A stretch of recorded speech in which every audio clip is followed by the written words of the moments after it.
À suivre dans cette édition, la journée de redevabilité organisée par deux députés de bords différents, l'un du MPP et l'autre du CDP, tous députés de la province du Poni.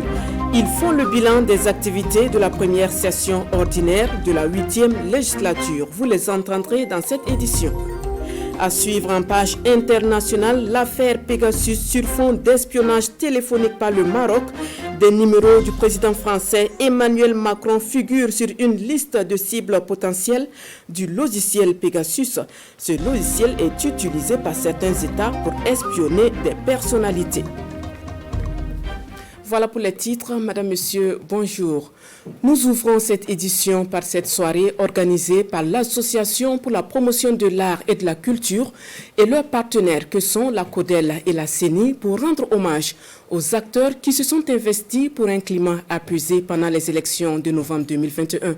C'était ce 18 juillet à Ouagadougou et à l'occasion, plusieurs personnes, morales comme physiques, ont reçu des récompenses. Lassina Ouattara et Maxime Zongo pour le compte-rendu. Dans la réussite des élections couplées, présidentielles et législatives du 22 novembre dernier, ils ont joué un rôle capital, celui d'avoir contribué à des scrutins libres, transparents et apaisés. Aujourd'hui, c'est la moisson. Une dizaine de personnalités physiques et morales reçoivent des distinctions. Le président de la CENI, Newton Ahmed Bari, le grand prix de l'ordre de l'excellence des élections. Le prix du meilleur parti politique respectant le quota genre est décerné au mouvement pour la renaissance du Burkina de Yeli Monique Kam. L'Union pour le progrès et le changement de Zéphirin Diabré, lui, obtient le trophée du meilleur parti Fair Play. Doria Savadogo, 21 ans, la plus jeune candidate.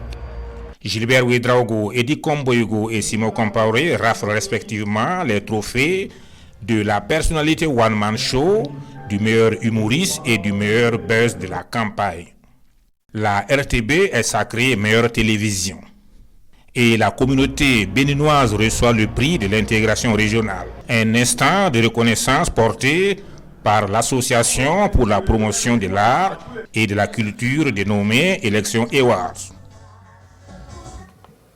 Et comme je vous le disais en titre, les deux députés de la province du Poni rendent compte à la base de leur mandature à l'Assemblée nationale 6 mois après leur investiture. Ce qu'il faut préciser, c'est que ces deux députés sont de bords différents, l'un du MPP, le parti au pouvoir, et l'autre du CDP de l'opposition. Ce 17 juillet, c'est ensemble qu'ils ont fait le bilan des activités de la première session ordinaire de la 8e législature. Découvrons plus avec Lambert Soma, Romial Patrice Toé et Oumarou Sagnon. Les députés Fiacre Kambour du Mouvement du Peuple pour le Progrès MPP et Denida du Congrès pour la démocratie et le progrès CDP face aux populations de la province du Poni. Alors, ça s'inscrit en droite ligne de l'appel lancé par le président de l'Assemblée nationale qui est de profiter de l'intercession pour pouvoir, dans nos activités, rendre compte aux populations du travail parlementaire qui a été réalisé durant les 6 derniers mois. C'est normal qu'on revienne vers eux pour leur dire exactement qu'est-ce qu'on a pu faire durant les 6 mois à l'Assemblée. Alors, écoutez leurs préoccupations, écoutez leurs questions.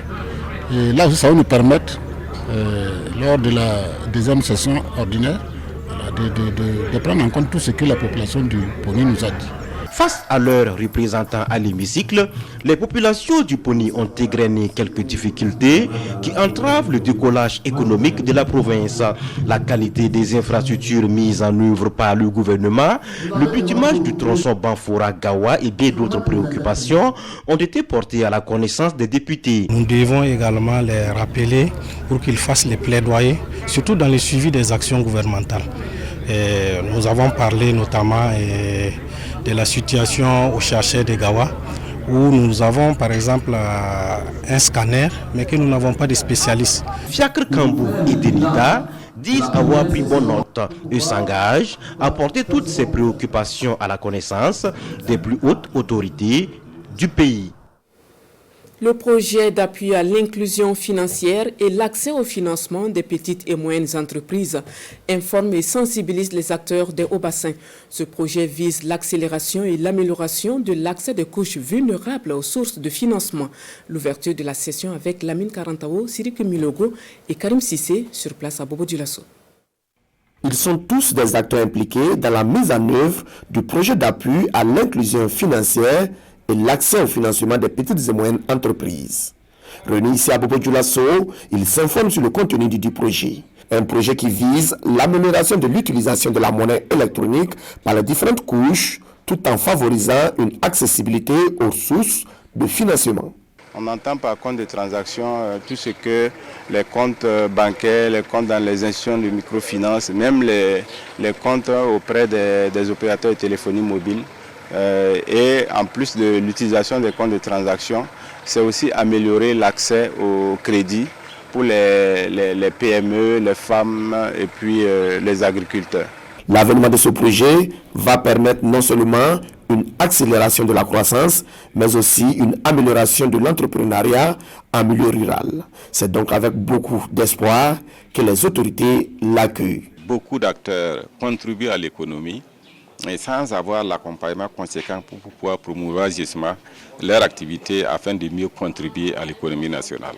Donc c'est pour dire qu'il faut saluer en tout cas l'avènement de ce projet qui permettra en tout cas aux acteurs qui n'avaient pas accès justement aux institutions bancaires de pouvoir en tout cas bénéficier d'un accompagnement de telle sorte à bénéficier de moyens pour pouvoir justement promouvoir leurs activités sur le terrain. Le projet d'appui à l'inclusion financière et l'accès au financement des petites et moyennes entreprises couvre la période 2019-2025. Il est financé par la Banque mondiale et le Burkina Faso à hauteur de 55 milliards de francs CFA. Dans la région du Sahel, ce 19 juillet, la cellule de coopération décentralisée transfrontalière entre les collectivités du Sahel, dénommée C3 Sahel, a visité plusieurs infrastructures. Il s'agit de réalisations qui entrent dans le cadre du projet d'aménagement territorial intégré dans le Sahel burkinabé, dont le coût est estimé à 1,50 milliard de francs CFA.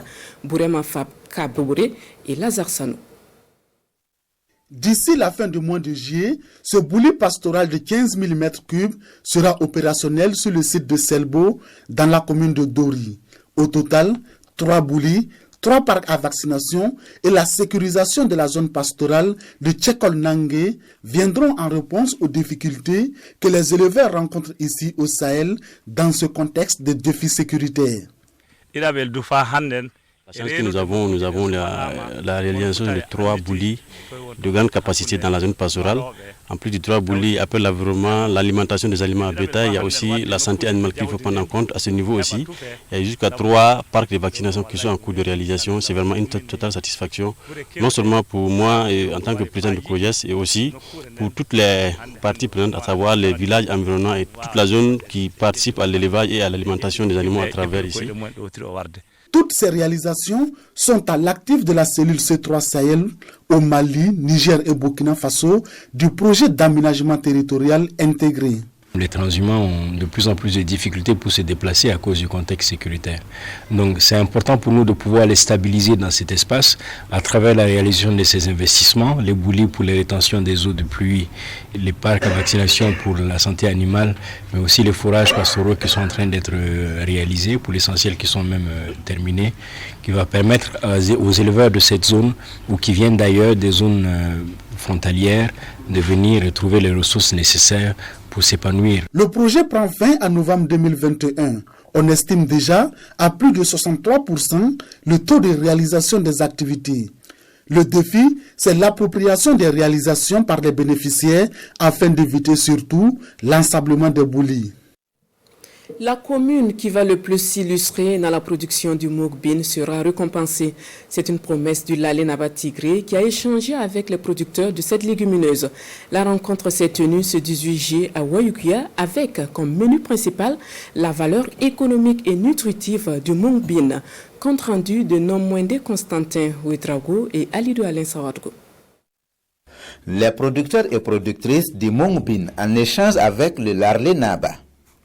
Une rencontre initiée par les promoteurs de cette légumineuse pour encourager les producteurs en ce début de saison hivernale. Les producteurs et productrices de 16 communes de la région s'engagent à produire et à vulgariser davantage la légumineuse. 1 kilo qui peut nourrir peut-être 12 personnes ou 10 personnes. Autant notre haricot simple là, 1 kilo là, ça ne peut pas suffire 2 ou 3 personnes. Pourquoi on ne va pas semer ça? C'est vraiment dit, toutes les femmes sont bien engagées.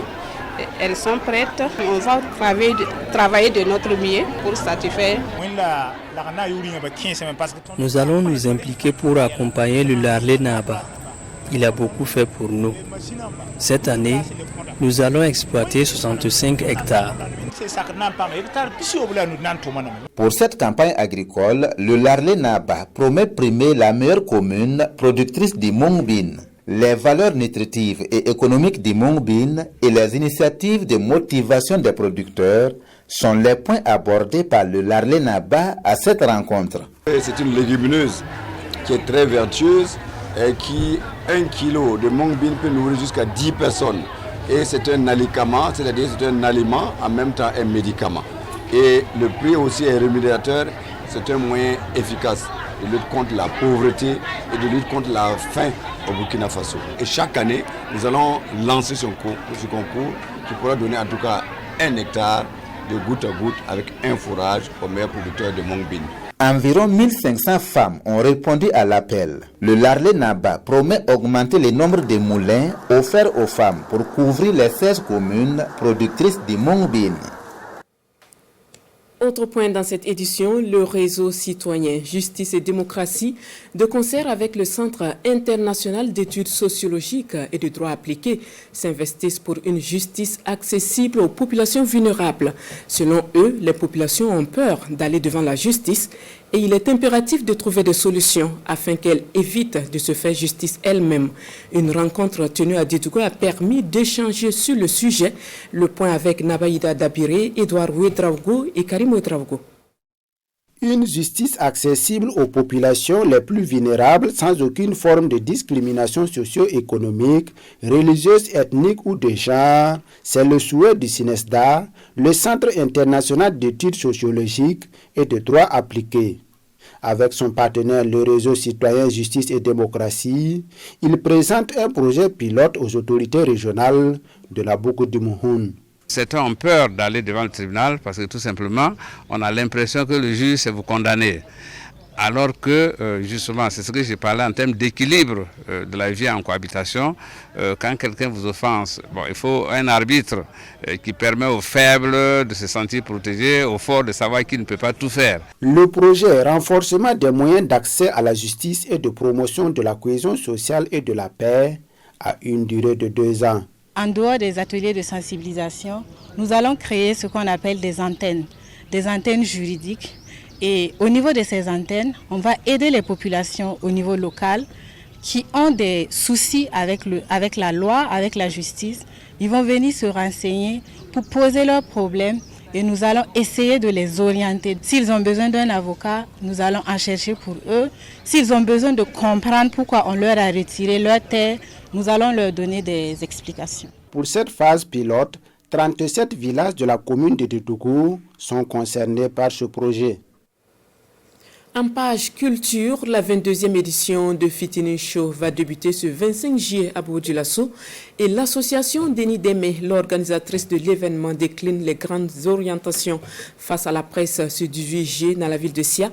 L'association informe que pour cette édition, les enfants des personnes déplacées internes seront à l'honneur. Précision avec Betty Bienao et Karim Sissé.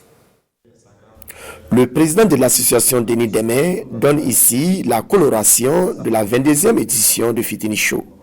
Une édition prévue pour se tenir du 25 juillet au 19 septembre 2021 sous le thème « Réinventons un monde meilleur pour chaque enfant ».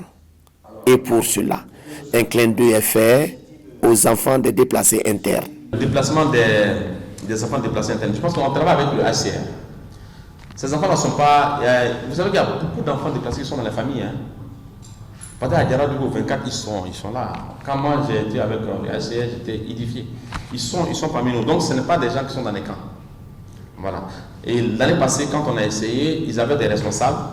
Donc nous avons réservé la place pour eux parce qu'on savait le nombre de tickets qu'il y avait. Et quand ils venaient, on facilitait l'entrée spécifiquement pour ces enfants-là. Je pense que c'est la même chose qu'on va essayer de faire un peu cette année. Comparativement aux années précédentes, Fitini Show 2021 va se dérouler dans la salle de spectacle de la Maison de la Culture de Bobo Dioulasso. Un espace spécial sera aménagé pour les enfants qui n'auront pas eu accès à la salle. Les choix de la Maison de la Culture viennent d'abord des parents. Quand les parents nous ont approchés, ils nous ont clairement dit, et ils étaient prêts à payer 1000 francs, que de payer 500 francs et puis rester au théâtre de la Culture.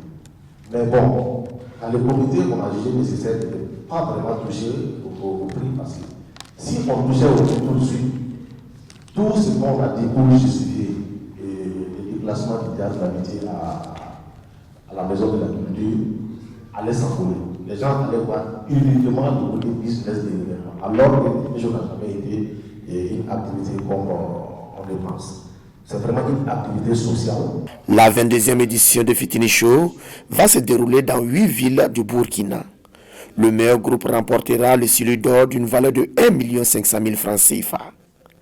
Les promoteurs comptent toucher cette année au moins 10 millions de téléspectateurs à travers la RTB. Hors de nos frontières, soupçon d'espionnage, le président français, une cible potentielle de Pegasus. Ces téléphones ont été visés par une éventuelle mise sur surveillance par le logiciel espion Pegasus pour le compte des services de renseignement du Maroc. Suivant. Emmanuel Macron a-t-il été espionné par le Maroc? Le scandale Pegasus révélé par les journalistes de Forbidden Stories prend une nouvelle tournure. Après des journalistes, des activistes, ce sont des hommes politiques qui pourraient avoir été espionnés. Des numéros du président et de membres du gouvernement français figurent sur une liste de cibles potentielles du logiciel Pegasus. Il y a aussi l'ancien Premier ministre Édouard Philippe et même son épouse. Jean-Yves Le Drian, Christophe Castaner, Gérald Darmanin, Bruno Le Maire, François de Rugy ou encore François Bayrou. Au total, Forbidden Stories et Amnesty International ont obtenu une liste de 50 000 numéros de téléphone sélectionnés par les clients de NSO depuis 2016. NSO, c'est l'entreprise israélienne qui développe le logiciel Pegasus. Des pays comme la Hongrie et le Maroc utiliseraient ce logiciel espion, même s'ils s'en défendent. Tentative d'attaque du président de la transition au Mali, le sujet fait l'objet de commentaires dans la presse. Une agression au moment où les fidèles musulmans célébraient la Tabaski au Mali comme ici au Burkina. La revue de presse avec Vincent Tiandrubego. La Tabaski à la une des différents quotidiens ce matin. Des prières pour le renforcement de la cohésion sociale, titre Sidoaya. Le Burkina est un pays de paix, de solidarité et de cohésion. Quelle que soit ta religion, prie pour que la paix règne au pays. Ce sont des propos de l'imam Abdallah Ouedraogo qui a dirigé la grande prière à la place de la nation de Ouagadougou, rapporté par Sidoaya. Don de soi, sacrifice et promotion de la paix en prière, ajoute aujourd'hui au Faso. Dans ce journal, les responsables musulmans saluent la présence des autres communautés religieuses et des autorités politiques nationales à leur côté à l'occasion de cette fête musulmane. Les 4 piliers de l'imam Abdallah, c'est un titre de l'observateur Palga qui rend également compte de cet événement, la grande prière, au cours de laquelle la figure religieuse s'est appesantie sur quelques sujets qui devraient faire du Burkina un pays où il fait mieux vivre. Tabaski à Bamako, qui voulait sacrifier le colonel Goïta? L'Obs se pose la question à propos de la tentative d'attaque du président de la transition au Mali. Simple fait d'un illuminé qui ne serait plus seul dans sa tête, motivation politique, acte isolé ou planifié avec des ramifications et des commanditaires. Ce qui est sûr, c'est que les apparitions des dirigeants dans les foules n'ont jamais été sans risque. Le président français Emmanuel Macron en sait quelque chose. Qui a osé, s'interroge aujourd'hui au Faso à son tour.